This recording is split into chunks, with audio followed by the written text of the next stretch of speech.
Olá, este é o Poder Entrevista. Eu sou o Guilherme Valtenberg e vou entrevistar o deputado federal Alceu Moreira. Moreira tem 69 anos e está em seu quarto mandato como deputado federal e é o presidente da FPBio, que é a Frente Parlamentar Mista do Biodiesel, e ex-presidente da FPA, a poderosa Frente Parlamentar da Agropecuária. Deputado, obrigado por ter aceitado o convite para essa entrevista.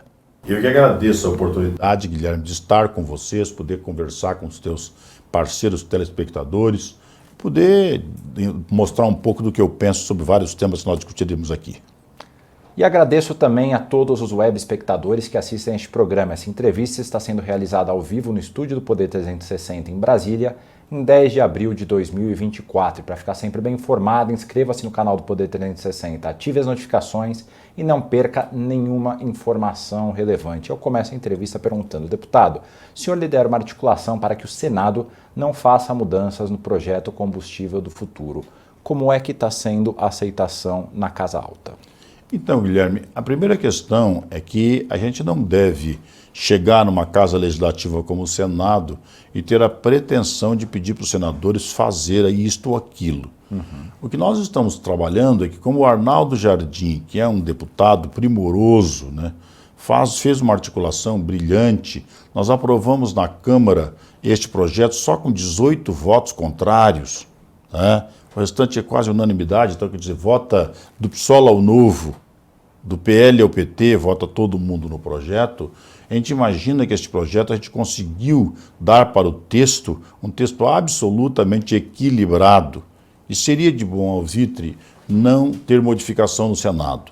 Mas tendo modificação, bom, é normal que possa ter a modificação. A questão é que nós estamos num ano eleitoral. Imagine que a gente tem a discussão, como tem audiência pública e a passagem das comissões, ele ainda sai do Senado dá para meados de maio. Se ele tiver modificação, ele volta para a Câmara, nós entramos no recesso de julho, tá? Logo depois vem o período eleitoral, e este projeto Combustível do Futuro, não apenas do biodiesel, mas Combustível do Futuro, que é uma expectativa de investimento na faixa de 200 bilhões de reais, ele terá um atraso de um ano para começar. Então é muito mais uma questão de tempestividade.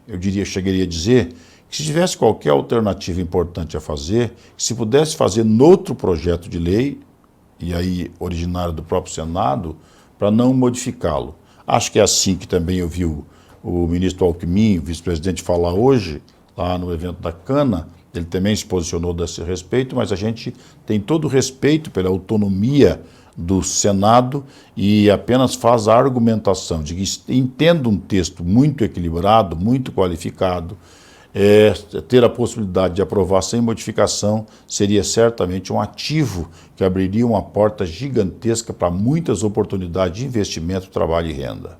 O senhor destacou um ponto importante, que o projeto teve amplo apoio da esquerda, da direita, do governo à oposição. O governo, inclusive, abraçou esse projeto. É originário, inclusive, do próprio governo.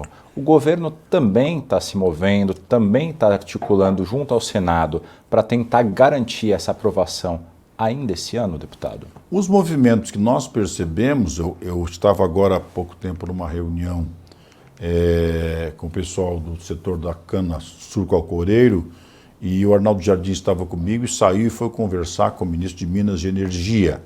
No discurso do ministro Alckmin, ele posicionou claramente o combustível do futuro na posição do governo, gostaria que fosse aprovado sem modificações.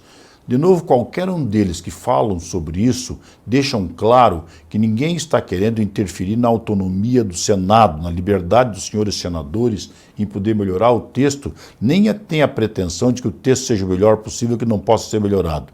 A questão é que, por uma questão de natureza regimental, mexendo no texto, ele volta.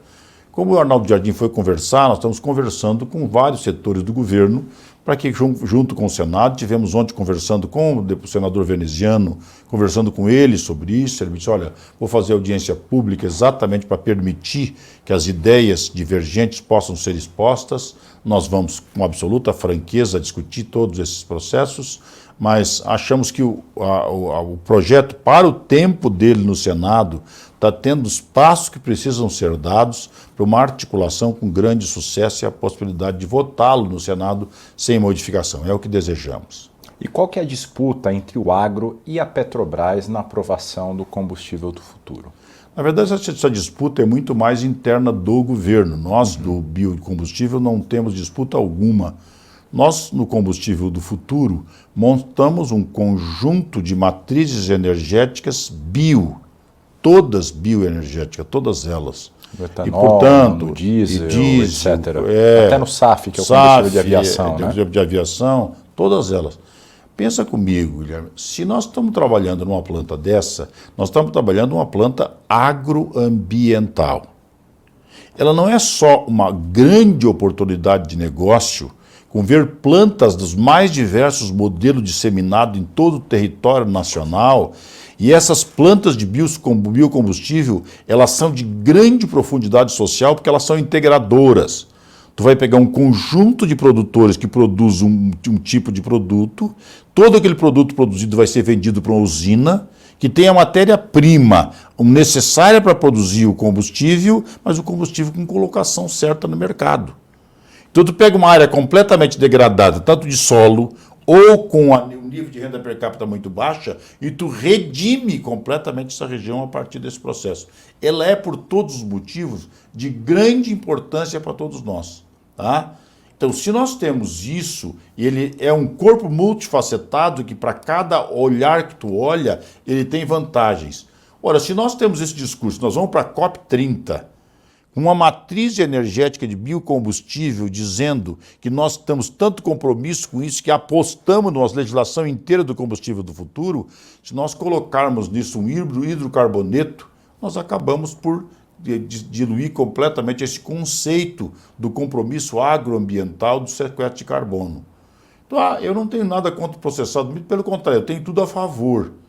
Porque o coprocessado é uma evolução que pode dar para a Petrobras uma outra imagem, ela que tem lá o S500, que é 500 miligramas de enxofre, que é aquele horror de doença disseminada, que é uma coisa completamente irresponsável, colocar para que as pessoas respirem nas grandes cidades essa desgraça, esse veneno puro, tá? Ela poder evoluir para o coprocessado seria ótimo. Mas isso é uma questão de um produto produzido pela Petrobras. Então lá na Petrobras tem gasolina, tem S10, tem o diesel comum e tem o coprocessado. Agora, botar o coprocessado dentro do biocombustível é, na verdade, botar um hidrocarboneto misturado com os biodiesel, o que só macula e não gera nenhum resultado positivo para o biocombustível.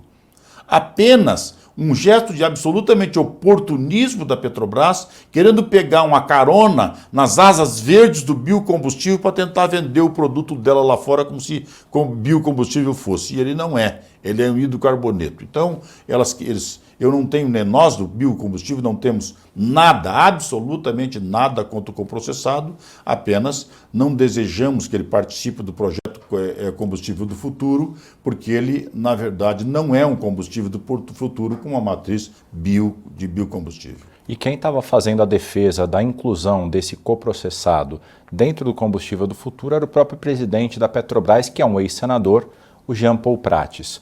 O enfraquecimento dele na posição de presidente da Petrobras dificulta a inclusão do coprocessado na lei do combustível do futuro? Olha, eu não desejava que esta coisa pudesse ser colocada nesses termos, porque isso é uma questão que depende do governo. Pelo que sei, o Jean Paul Prats está mantido na presidência da Petrobras e acho que uma das condições para a manutenção foi esta, a possibilidade de harmonizar esse discurso, porque essa matriz energética é uma matriz energética que tem muita identidade com o atual governo. Eu, por exemplo, sou de oposição. Alguém diz, nós estamos usando o biocombustível para fazer aproximação. Na única proximidade que nós temos disso é que biocombustível para o Brasil é um tema de Estado.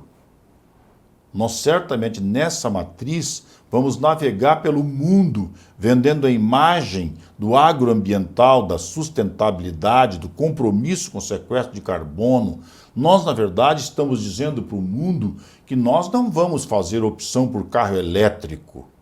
Se alguém do Brasil quiser consumir carro elétrico, tem toda a liberdade para consumir, mas nós vamos, com certeza, na busca de pesquisa, tecnologia e inovação para poder desenvolver para o mundo os melhores motores mais avançados possíveis, com partículas de hidrogênio ou partículas da própria cana-de-açúcar para produzir, mover. Nós queremos a nossa planta energética que nos dê autonomia, que nos gere independência, que nos torne o país menos vulnerável. Não é possível ter um país como o nosso, que é capaz de ter energias alternativas para montar uma planta industrial em qualquer lugar do Brasil sem um metro de fio, sem um poste, tá? Que ele vá abrir mão desse potencial apenas para absorver uma tecnologia que não gera trabalho e renda para nós, que nós não sabemos o que fazer com as baterias apenas por modismo. Quem quiser comprar vai pagar o preço que tem que ser pago por isso, é um carro com uma tecnologia fantástica, mas nós devemos optar pelas matrizes de biocombustível. Pelo que eu entendi, então, do senhor, o senhor é um deputado de oposição, como o senhor destacou aqui já nessa entrevista, mas pelo que eu entendi, a oposição e o governo, nesse caso em específico, estão de acordo que o futuro do Brasil, no que se refere a combustíveis, é pelo biocombustível e não pelo motor elétrico. É isso mesmo, deputado? Não é uma coisa ou outra. É que a gente tem que ter clareza o seguinte: não é inteligente de nossa parte, nem estratégico, tendo todos esses ativos energéticos para desenvolver e que nós podemos exportar para o mundo, nós permitir que o nosso mercado seja invadido por algo que veio de fora, que traz pouquíssimos benefícios com nós, que nós não sabemos o que fazer com a bateria de lítio, não sabemos o que fazer com isto, quando nós temos uma matriz energética que é capaz de gerar uma energia limpa, a descarbonização do país. É possível que as nossas universidades, nossos filhos e netos estejam completamente envolvidos no desenvolvimento de novas tecnologias, novas máquinas e motores, funcionando a biodiesel como exemplo para o mundo, e nós deixamos essa matriz gigantesca de oportunidade para fazer uma cópia colocar nossa população como se fosse meros utilitários de pesquisas externas. Perfeito. E só para voltar num tema que a gente falou agora há pouco sobre a Petrobras, então o setor de biocombustíveis, não tem nenhuma posição com relação à permanência ou não do presidente da Petrobras, Jean Paul Prates, no lugar dele, certo? Com certeza não, nós não temos nenhuma participação nisso, é uma questão interna do governo. Aliás, a Petrobras, para nós, é uma empresa que gera grande orgulho, que nós gostaríamos que ela fosse sempre muito, muito bem gerida, que ela nunca tivesse envolvido em grandes escândalos, porque isso é uma coisa que macula. Mas eu quero falar do coprocessado e imagina o seguinte, Engarno.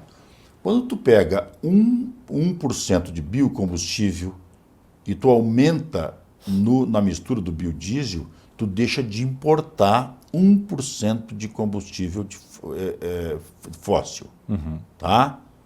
Isto gera economia para nós, gera divisas. Quando tu faz 1% de coprocessado, tu deixa de fazer um de S500, um de S10, tá? Tu não muda nada, absolutamente nada. Então essa é uma política interna da Petrobras, mas do ponto de vista de gerar alternativa para isso, não gera alternativa nenhuma. Gera para o consumidor de usar um produto que é melhor, tecnologicamente melhor, tem uma mistura. Não se sabe, inclusive, qual é a mistura que vai ter, se é 1%, 2%, 3%, 4% de bio. Ninguém sabe, porque a matriz é hidrocarboneto. Agora, alguém pode dizer o seguinte: não, mas o biodiesel também será misturado. Pois é, de tanto falarem absolutas bobagens com relação a isso, fake com relação ao biodiesel, que tem borra, que tem isso, que tem aquilo, coisa parecida, nós colocamos no projeto de lei, que é de nossa autoria, a rastreabilidade. A diferença é que quando colocamos rastreabilidade, colocamos no combustível pronto para uso. Então, se o Guilherme tivesse seu caminhão estacionado no posto tal, andou 50 km, deu problema no motor, ele para e vai rastrear para ver qual é o motivo do problema. Tá? Por incrível que pareça, quem não deseja rastreabilidade é exatamente quem tem o combustível fóssil. Nós, do biocombustível, queremos a rastreabilidade. A Petrobras que é contra essa rastreabilidade, essa possível rastreabilidade do combustível? Não é a Petrobras, é alguns setores que diz que isso vai encarecer. Meu amigo, Como é que é feita essa rastreabilidade, deputado? é simples. Quando nós fizemos biocombustível, ele sai de uma esmagadora, tá? Guarda-se um frasco como esse aqui, daquele caminhão que sai. A qualidade do nosso produto. Ele vai para um posto de gasolina. Naquele posto de gasolina, ele será misturado no do diesel fóssil. Aquele tanque de diesel fóssil estava limpo? Aquele tanque não tem água que saiu do próprio diesel fóssil, está armazenado? Qual é o nível de limpeza daquilo? Aí eu misturo 14% de biodiesel, por acaso dá problema no motor, eu imediatamente digo que é o biodiesel. Sem levar em consideração que meu tanque não foi limpo, que o meu produto não é de boa qualidade, eu não fiz o manejo adequado, tá? Porque se tiver manejo adequado, não causa nenhum problema no motor e está lá os 100 caminhões da Scania sendo usado na MAGE com 100% de biodiesel sem problema nenhum. Aliás, a Scania nos deu uma nota técnica que os setores envolvidos com diesel fóssil nunca nos deram. Eles dizem que tem problema, mas nunca nos deram um papel de pão escrito com a assinatura de alguém responsável para dizer que o laudo técnico deu isso. Mas a Scania deu para nós um laudo dizendo que não causa prejuízo ao uso do biocombustível nem nos caminhões antigos. Então significa dizer que nós não temos nenhum problema. Então como é que tu bota a rastreabilidade? Bota lá, porque quando tu tira uma amostra daquele combustível que está no tanque do caminhão, põe no laboratório e vê se o problema que deu no motor foi realmente pela mistura ou era originário do tanque onde foi armazenado em más condições. Durante a discussão do combustível do futuro, houve uma pequena divisão dentro do agro. Um setor do agro não quis se aproximar do governo como parte da estratégia para aprovar essa nova legislação. Como é que está a relação da frente dos biocombustíveis com o agro como um todo, deputado? Olha, é preciso perceber que nós estamos num período de grande radicalização, né? Em alguns momentos, só para fazer um exemplo chulo, mas para que as pessoas possam entender, é o seguinte: parece que nós temos um país que é dividido entre alguém que tem na mão uma Bíblia e no outro um Código Penal. E todo o Brasil tem que ser isso. Então, qualquer coisa que pudesse fazer, que possa beneficiar o governo, tem que ser contra. Porque o governo tem que dar errado. Amigo, eu queria te dizer o seguinte: eu sou oposição ao governo. Mas todo dia, quando eu acordar de manhã, o presidente da República é o mesmo. E quando eu dormir, ele continua sendo o mesmo. Todo dia tem plano safra, tem decisão no Supremo que interessa muito ao setor do agro. Todo dia nós temos que conversar com todo mundo. E se nós quisermos fazer esse discurso tambor, lacrador, só para agradar nossa torcida, nós vamos acabar não tendo como conversar e o dia vai anoitecer e amanhecer sem a nossa participação. É assim na reforma tributária, é assim agora na regulamentação da reforma tributária, foi assim no arcabouço fiscal, foi assim no CARF, né? É assim no dia a dia da construção. Não dá, mesmo que a gente sofra crítica frontal, como se nós tivéssemos, em alguns chega a ser chulo, dizendo que nós nos vendemos por coisa parecida. Não, não vendemos nada. Nós pura e simplesmente mantemos o canal de discussão aberto, porque isso está acima das nossas diferenças políticas e interessa fazer a defesa da viabilização dos produtos que nós produzimos, dos setores que defendemos, que precisam amanhecer e anoitecer, produzindo, comercializando, vendendo e viabilizando o seu negócio. É isso que eu represento. Não estou aqui procurando holofote, nem oportunismos baratos, né? Aqueles que acham que têm o direito de fazer a crítica, sirvam-se, fiquem à vontade, porque o circo realmente precisa de animadores. Mas eu não estou nesse palco. O senhor mencionou que o combustível do futuro deve significar investimento de até 200 bilhões de reais. Você já tem alguma conta de qual que deve ser o impacto desse projeto no PIB brasileiro? A gente não sabe exatamente como é que se comporta com relação ao PIB brasileiro, porque a gente não sabe como será o crescimento do restante da economia. E nós não seremos uns setores isolados. Mas, por exemplo, no caso do SAF, que é um combustível que ainda nós temos que começar as plantas industriais para a produção dele em grande escala, mas já tem gente plantando milhares de hectares de cana para poder fazer este processo, né, da bioquerosene. Tá? Então nós temos condição de imaginar, assim, pela quantidade de investidores que aparecem na nossa porta dizendo que, uma vez aprovado, eles estão prontos para fazer investimento. As propostas de consultas apresentadas por BNDES nos dão claramente, 200 bilhões não acontece do dia para a noite, não é um estalar de dedos, porque este pessoal precisa previsibilidade. Aliás, é o que nós colocamos no combustível do futuro, essa previsibilidade de aumentar as misturas, tanto de etanol quanto de biodiesel, e inclusive do gás metano, dando para mistura, né? Essas previsibilidades exatamente para dar segurança jurídica, para que as plantas industriais possam se instalar. Mas ela precisa mais do que isso. Ela vai se instalar em lugares, em espaços geográficos do país distintos. Tem lugares que hoje eu estou conversando contigo aqui, Guilherme, que é terra nua, e por causa do biodiesel, em menos de 20 anos, serão cidades com mais de 100 mil habitantes. Porque essas plantas se deslocarão das grandes cidades, foram instaladas na década de 40, 50, foram para lá, porque lá tinha energia e estrada. Uhum. Agora ela não precisa mais dessa energia. Ela gera a própria energia. Ela gera a própria energia, ela é autônoma. Imagina se ela tiver gás metano e gás natural, tá? Com energia fotovoltaica, energia eólica, as bioenergias, ela tem uma planta industrial absolutamente autônoma em qualquer lugar do Brasil. Por que ela vai botar uma empresa num centro urbano com todas as complicações sociais e ambientais que tem lá, se ela pode levar esse pessoal, como uma cidade como a do Mato Grosso, que tem 30 anos de idade, tem 200 mil habitantes agora, são plantas que nasceram do nada. Nasceram por quê?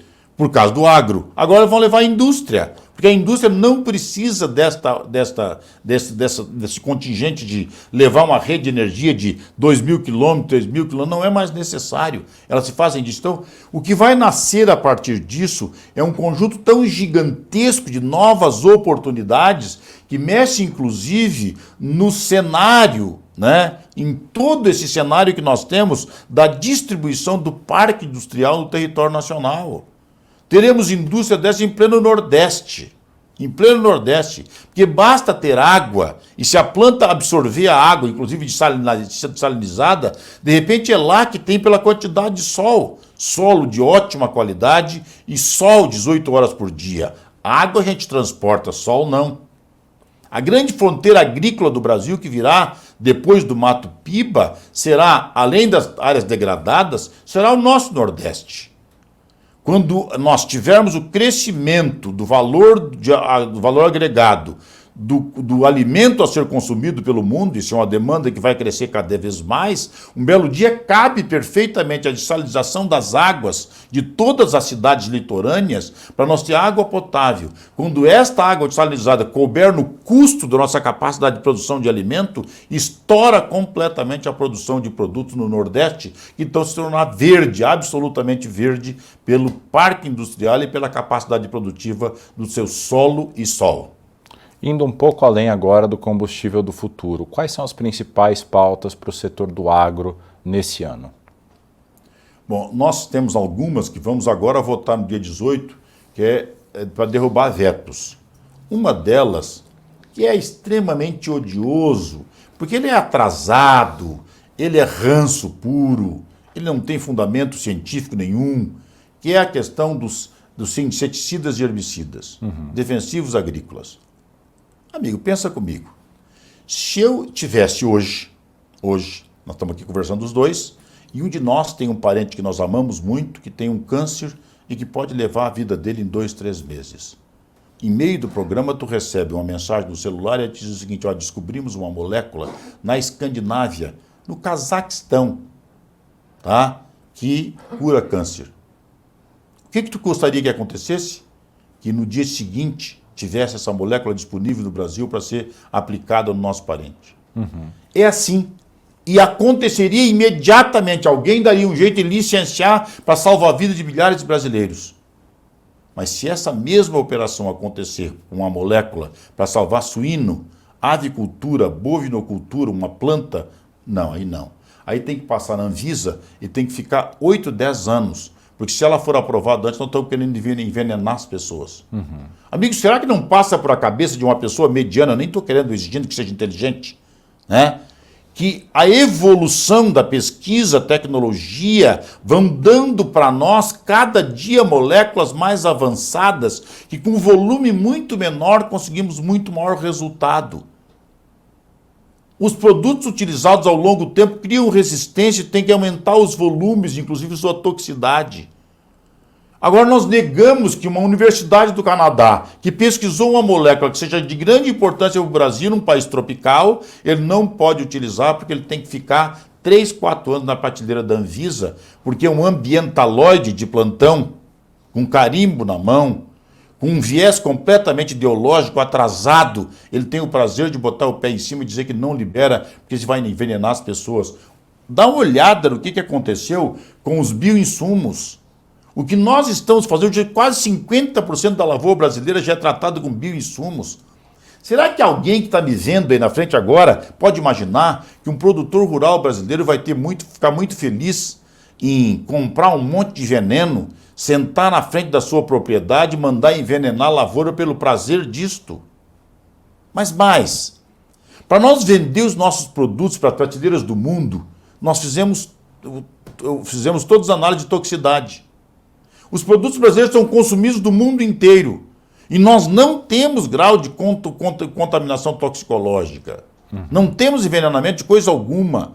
Portanto, tudo que se diz com relação à utilização de herbicida e inseticida no Brasil é uma falácia, uma mentira, uma criminalização. Serve a quem? Aos nossos concorrentes internacionais. Então, o ambientaloide de plantão é um bandido enrustido no meio de nós, porque não é ambientalista. Ambientalista é um cientista comprometido com a ciência.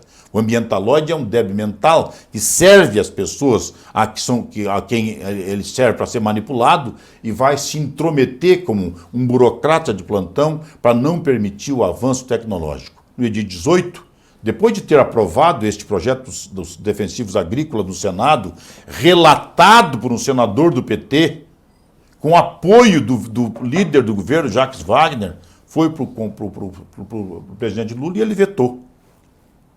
Nós vamos derrubar o veto, porque nós imaginamos que aquele veto é muito mais uma satisfação para os seus eleitores da esquerda radical do que qualquer outra coisa. Vamos derrubar todos os vetos. Então, é muito ruim que a gente, fazendo todo esse trabalho para construir políticas que ajudem nosso país, ainda tenhamos na presidência da República alguém que, para dar satisfação a meia dúzia de apaniguados, seja capaz de romper com um acordo da melhor qualidade feita no parlamento e não honrar o acordo apenas para fazer esse tipo de coisa. Mas teremos maioria para poder derrubar os vetos. Faremos essa derrubada de vetos. Teremos com certeza a questão também do Código Florestal e a Mata Atlântica, a gente vai ter que descobrir agora, por exemplo, um debate se nós temos que ter as áreas de preservação e ainda vamos ter que ter outras áreas que eram na legislação da Mata Atlântica anterior, que nós temos que fazer áreas contíguas.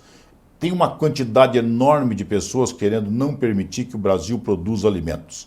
Estão a serviço, não sei de quem, mas certamente não é pelo interesse do povo brasileiro. O seu partido, o MDB, ele é da base de apoio do governo federal, apesar de o senhor ser um deputado, como já destacamos aqui, de oposição. O partido tende a apoiar a reeleição do presidente Lula. Como é que o senhor avalia essa possibilidade? Não é a primeira vez que o MDB do país toma uma posição, né? Foi assim, por exemplo, no período em que o Michel Temer foi vice da presidente Dilma e no Rio Grande do Sul a massacradora maioria era adversário, Rio Grande do Sul, Santa Catarina e o Paraná. Nós, na verdade, o MDB todo mundo conhece, nós somos um partido bastante heterogêneo, um partido de centro, né? Mas que tem a sua unidade muito mais por ser um partido de classe média e na expectativa de ter e ser é o que nos une.